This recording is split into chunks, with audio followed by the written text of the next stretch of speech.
Oh, and we are off. Am I going the right way? Look how I'm dressed.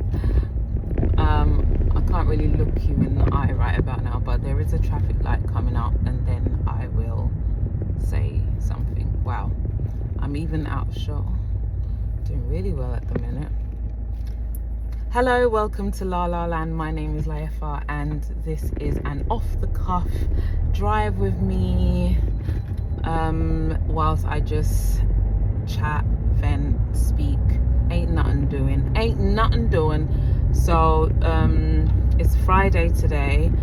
I haven't just finished work. I clocked off work quite a while ago. Sometimes I work from home. Wow, this is how are we gonna work if you keep tilting? Okay, I'm off to pick up my husband because I'm off to pick up my husband. So I figured, let me try and kill a few birds with one stone. The issue that I have in terms of time management is obviously I spend all day working, and then so you work 9 to 5, and then from like, let me lock my door because there's some mad people behind me. What's going on there, mate? Oi.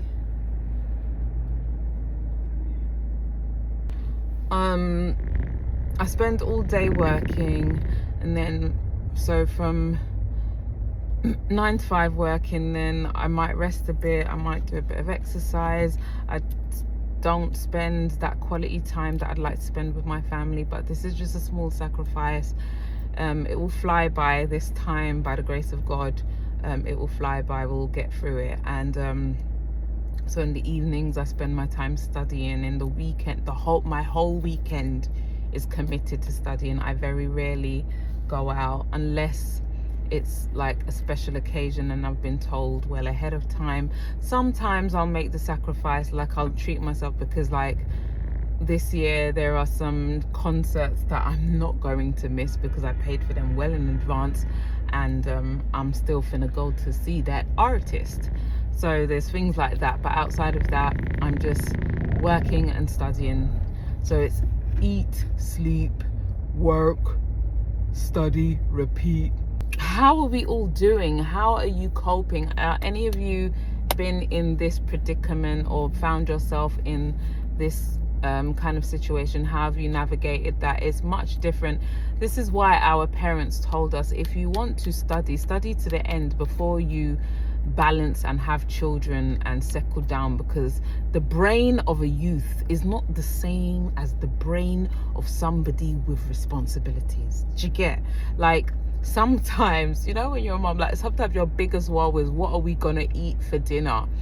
Right about now, man can't think about the things there, like, I have to just focus on, look, if we gonna have spaghetti every day this week, that's what you're going to have, because we're in a little bit of a survival thing. Like, I just need you to eat. How when you want to talk about things, but you have to be careful. I find that in terms of career, I'm still underselling myself because I have high expectations for myself. However, I seem not to be attaining at the speed that I guess the internet girlies, the YouTube girlies, or the girls on social media make it seem easier than what it is. And I think that's why I'm enjoying sharing my story, because I want to share the fact that it is harder than it looks. Upskilling, transitioning, getting, like, unless you're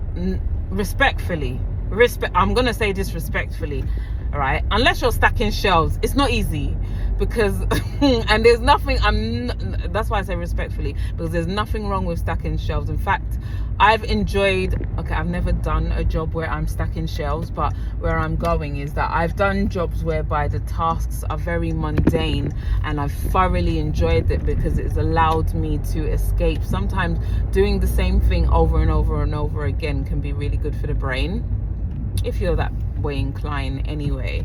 So where I'm going is, what I'm doing right now is not beans. I always say that I'm actually doing something that is very challenging, and I have to I sell myself short to other people. I'm not boastful about it.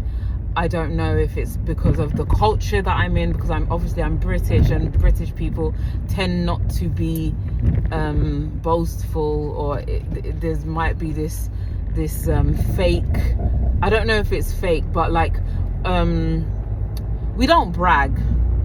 That's the truth of it. We don't brag, and I don't know how to brag, and I think I need to learn. I need to get on that bragging boat, because as much as I want to be like, oh, the work will speak for itself, and the education will speak for itself, and the qualifications will speak for itself, those that shout the loudest are the ones that get heard.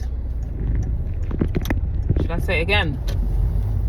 Those that shout the loudest are the ones that get heard. I love my American cousins, our American cousins. We always say that as British people, but like, they are so braggadocious. I absolutely love it. But it takes it. Look, that's why they are who they are.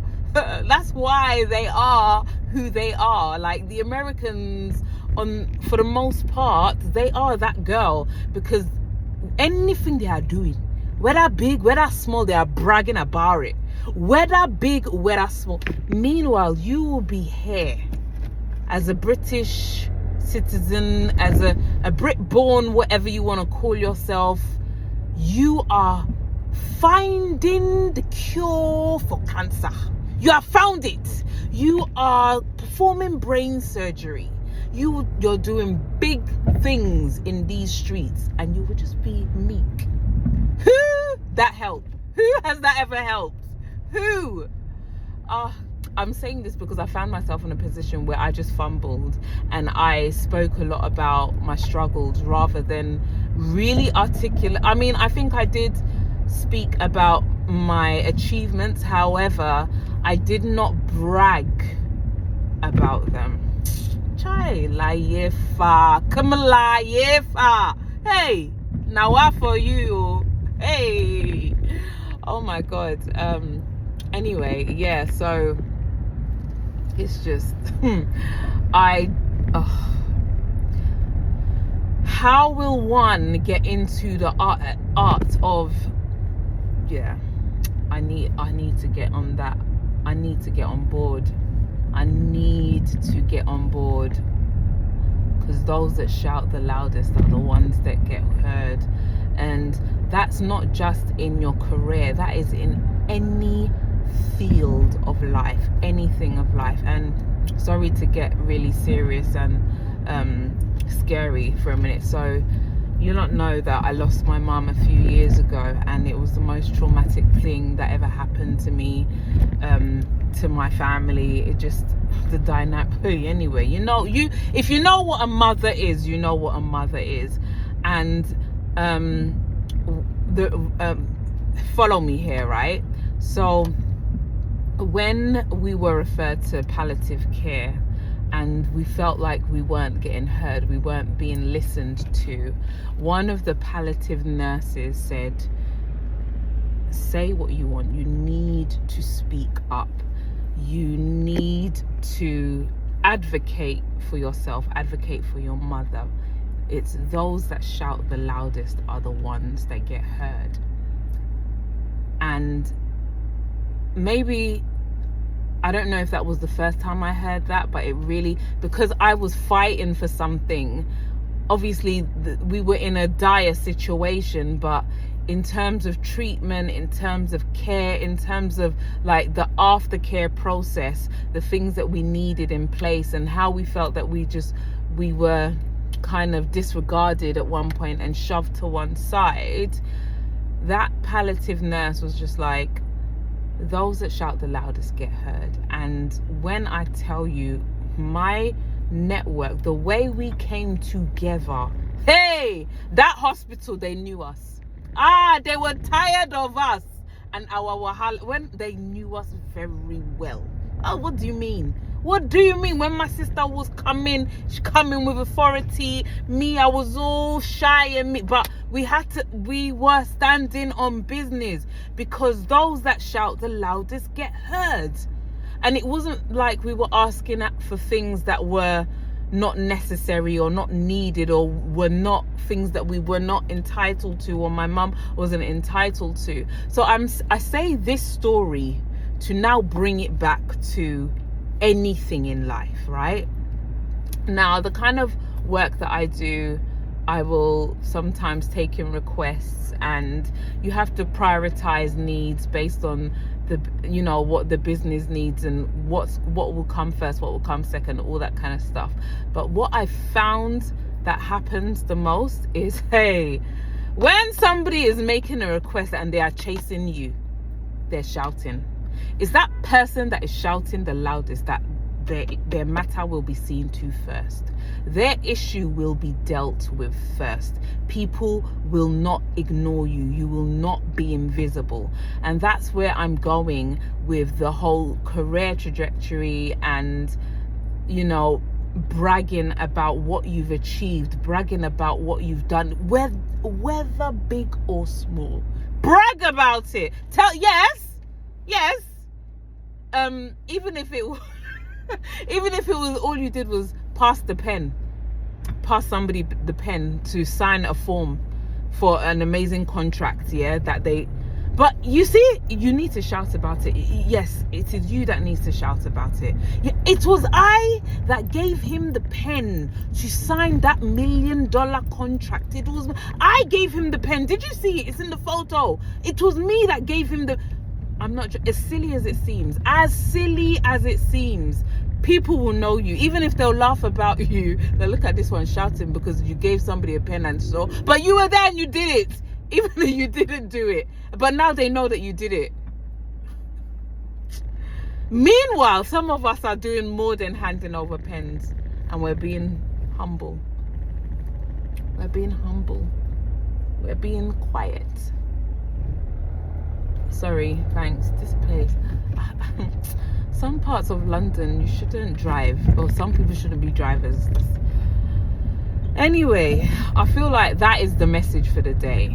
That's the message for the day. I wanted to talk about managing my time management, but the thing that happened on ground, I said, no, this is what it is.